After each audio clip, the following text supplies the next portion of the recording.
remember we met. Assalamualaikum warahmatullahi wabarakatuh. Selamat datang di channel Ekonomi Semansa. Pada video kali ini, Bu Karin akan menjelaskan materi akuntansi bab yang kedua, yaitu tentang persamaan dasar akuntansi. Intinya dalam materi ini adalah harus terjadi keseimbangan antara sisi debit dan sisi kredit dalam laporan keuangan. Nah, di sela-sela video nanti akan ada pertanyaan yang wajib kalian jawab. Silahkan jawab di kolom komentar.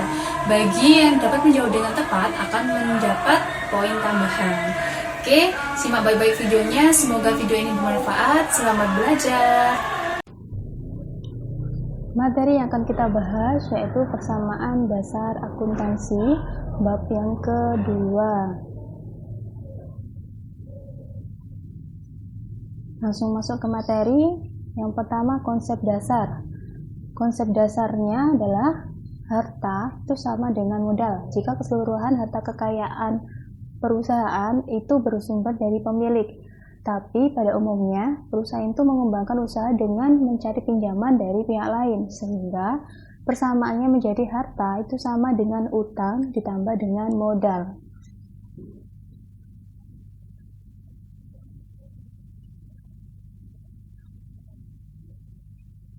Selanjutnya, double entry dalam persamaan dasar akuntansi atau sistem pencatatan berpasangan, di mana sisi debit itu harus seimbang dengan sisi kredit.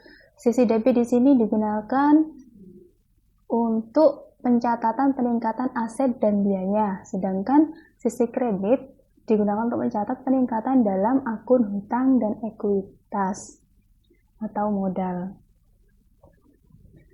Lanjut ke pengelompokan akun. Nah, di sini pengelompokan akun dibagi menjadi dua, ada akun real dan akun nominal. Akun real adalah akun yang tercatat pada neraca yang meliputi harta, utang, dan kewajiban, sedangkan akun nominal meliputi pendapatan dan beban yang tercatat di laporan laba rugi. Lanjut kita bahas yang pertama, akun harta atau aktiva. Di sini harta adalah sumber daya perusahaan yang bermanfaat pada masa sekarang dan masa mendatang. Harta di sini dianggap sebagai kekayaan yang dimiliki oleh perusahaan.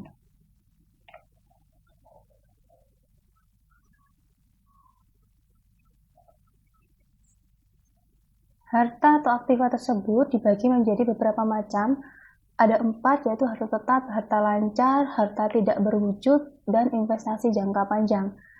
Perbedaan antara harta tetap dan harta lancar terletak pada nilai ekonomisnya, karena jika lebih dari 1 tahun, maka termasuk harta tetap.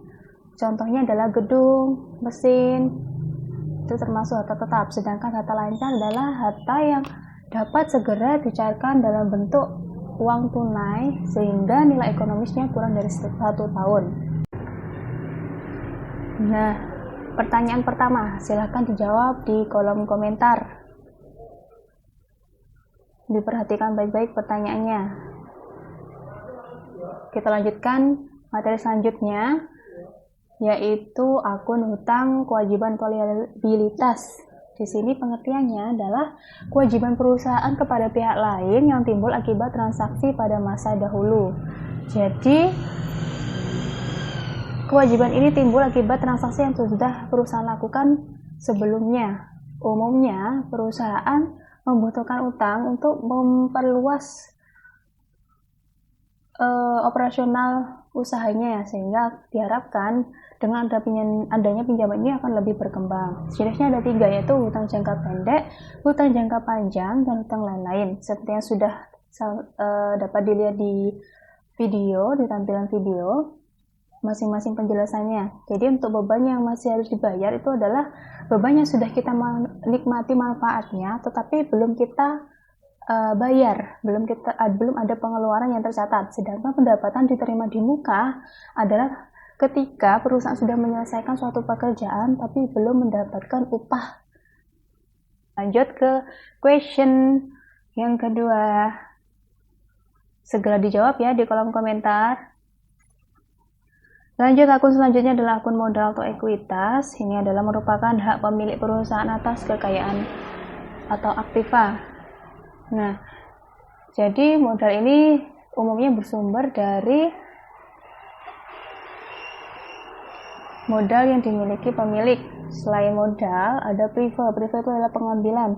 Kadangkala pemilik juga perlu uang dari perusahaan untuk penggunaan pribadinya, itu disebut dengan prive. Selanjutnya akun pendapatan, ini adalah hasil dari kegiatan menjalankan usahanya, baik dari dalam usaha maupun di luar usaha.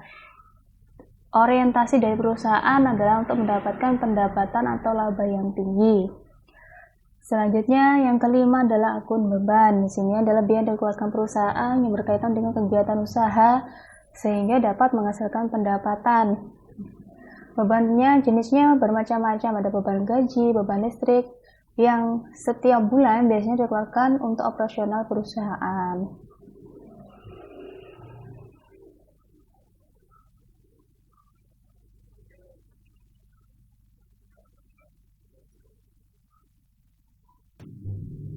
Materi selanjutnya yaitu teori perumusan konsep dasar akuntansi. Terdiri dari 3 teori. Yang pertama, proprietary theory.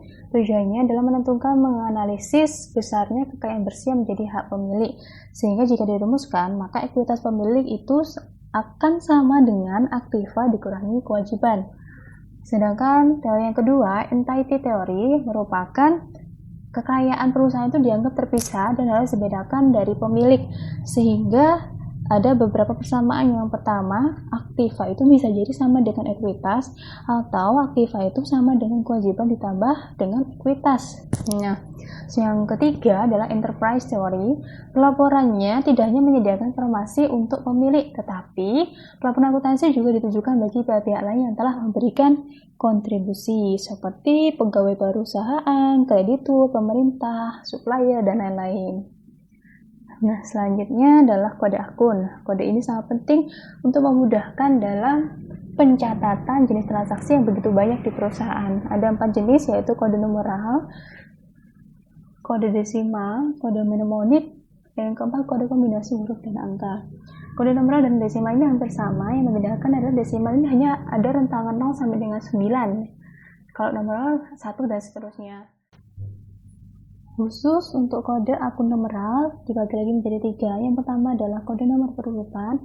Jadi akunnya nanti akan diberi nomor berurutan dari nomor 1 atau nomor 100 dan seterusnya. Yang kedua adalah kode kelompok. Di sini akunnya akan dibagi menjadi beberapa jenis kelompok. Contohnya di sini adalah akun kas dengan kode 111, maka satu yang di depan menunjukkan kelompok akun harta, satu yang tengah menunjukkan golongan akun harta lancar, sedangkan satu yang terakhir adalah menunjukkan jenis akunnya yaitu kas. Untuk yang ketiga adalah kode blok, jadi dibagi berdasarkan kelompok, golongan, dan jenisnya.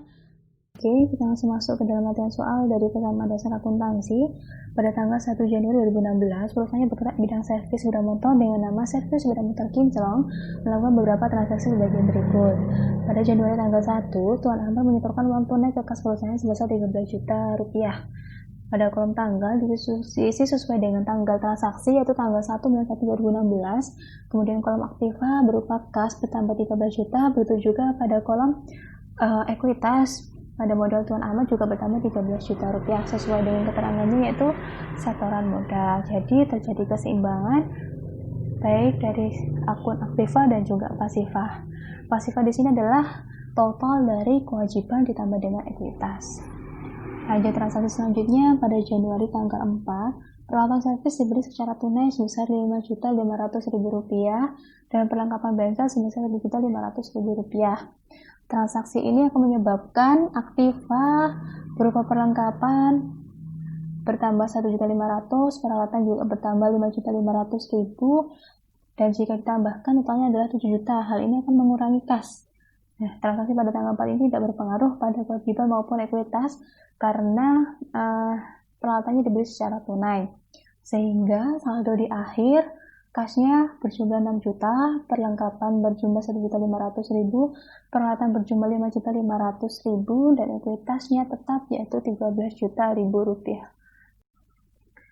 Lanjut transaksi selanjutnya pada Januari tanggal 6, pembayaran sewa tempat usaha sebesar Rp1.300.000. Nah, jadi ada beban sewa yang dibayar oleh perusahaan. Hal ini tentunya akan mengurangi kas, yaitu sebesar Rp1.300.000 karena untuk membayarnya itu memerlukan uang tunai. Nah, untuk pengurangannya akan mengurangi modal, ya.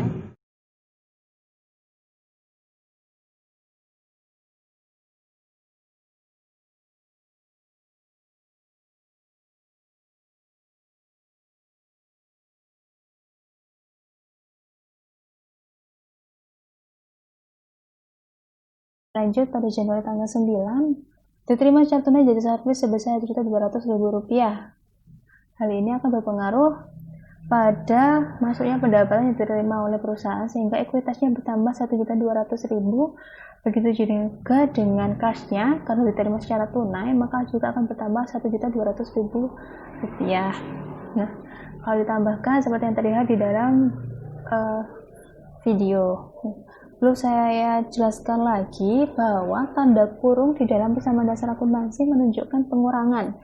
Sementara kalau tidak ada tanda kurung berarti saldonya akan ditambah.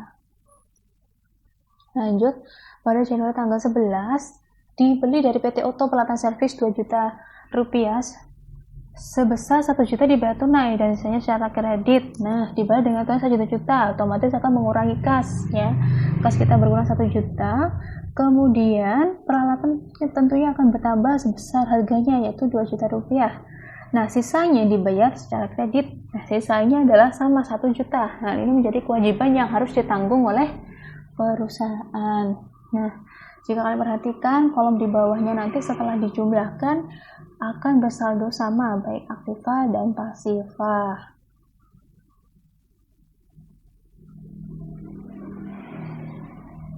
Oke, dilanjutkan pada Januari tanggal 13 setelah diselesaikan servis kendaraan, itu maksudnya pada para langganan kredit sebesar Rp3.500.000 dan pembayaran diterima kemudian. Nah, artinya kita sudah menyelesaikan tugas kita tetapi kita belum menerima upah.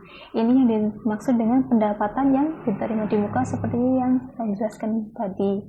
Nah, untuk pencatatannya, hal ini akan menambah piutang usaha karena kita belum menerima uangnya sebesar Rp3.500.000 dan akan menambah pendapatan pada modal sebesar Rp3.500.000.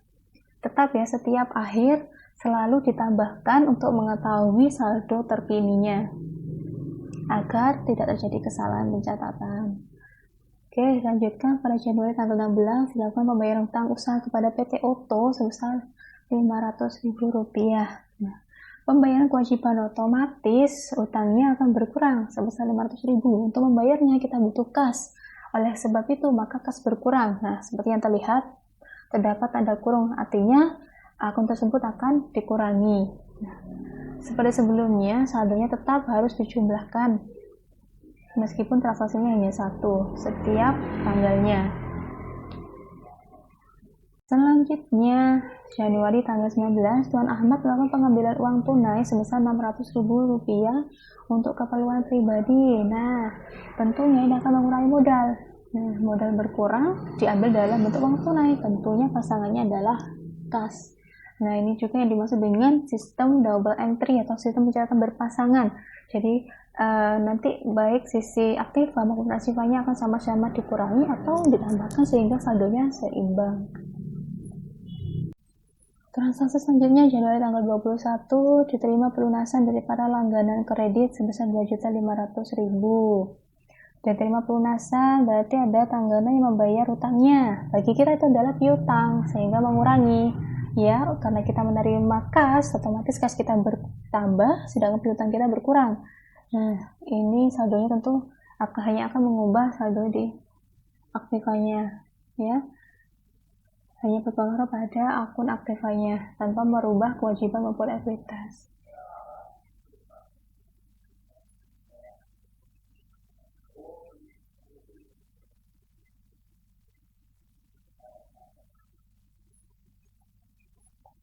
Selanjutnya, Januari pada tanggal 24 dibayar beban atas pemasangan iklan sebesar Rp500.000. rupiah. Beban ini akan mengurangi modal, sedangkan pendapatan akan menambah modal. Karena ini beban, maka modalnya berkurang 500.000, kas kita juga berkurang untuk membayarnya sejumlah 500.000. Sehingga kalau di akhir kasnya 5.800.000, piutang 1 juta, perlengkapan 1.500.000, peralatan 7.500.000, kewajiban 500.000, dan ekuitas 15.300.000.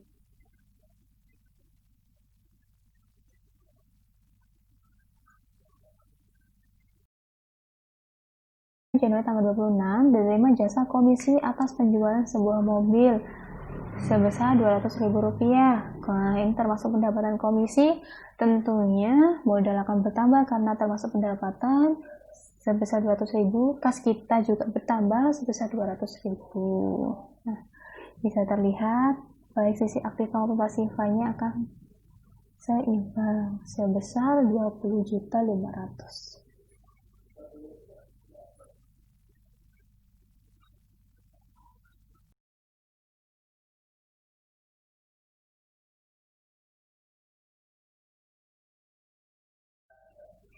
Oke, lanjut. Transaksi tanggal 29 Januari dibayar gaji karyawan untuk bulan ini sebesar 1 juta rupiah. Dibayar gaji termasuk beban. Gaji beban mengurangi apa? Jelas ini akan mengurangi ekuitas. Sebesar totalnya yaitu 1 juta rupiah. Untuk membayarnya butuh uang tunai, jadi kita mengambil dari kas. Kas juga berkurang sebesar 1 juta. Nah, seperti yang terlihat, jadi harus teliti masing-masing transaksi akan berpengaruh pada transaksi selanjutnya. Lanjut di transaksi terakhir pada tanggal 31 Januari, persediaan perlengkapan yang tersisa sebesar 500.000. Setelah dihitung-hitung ya, ternyata persediaan perlengkapan kita itu dari yang semua 1.500.000 tersisa 500.000. Jadi yang kita pakai berapa? Nah, tinggal dikurangi 1.500.000 dikurangi 500.000. Nah, jadi penggunaan kita selama 1 bulan ini adalah sebesar 1 juta. 1 juta ini termasuk ke dalam beban perlengkapan. Yang namanya beban ini akan mengurangi ekuitas. Nah, pada akhir periode yaitu 31 Januari 2016, maka terjadi keseimbangan yaitu baik dari sisi aktiva maupun pasiva, yaitu jumlah antara kewajiban dan ekuitas. Nah, ini baru benar-benar laporan keuangan yang sebenarnya harus seimbang. Nah, jika terjadi kesalahan pencatatan harus diteliti kembali kira-kira pencatatannya salahnya di mana. Silahkan dijawab question yang ketiga. Jawab sebaik mungkin karena jawaban kalian akan menentukan poin tambahan. Oke, terima kasih. Sekian yang dapat saya sampaikan melalui video ini. Semoga apa yang saya sampaikan dapat bermanfaat bagi kalian semua. Tetap jaga kesehatan, lindungi dari kalian sesuai dengan protokol kesehatan. Selamat belajar. Wassalamualaikum warahmatullahi wabarakatuh.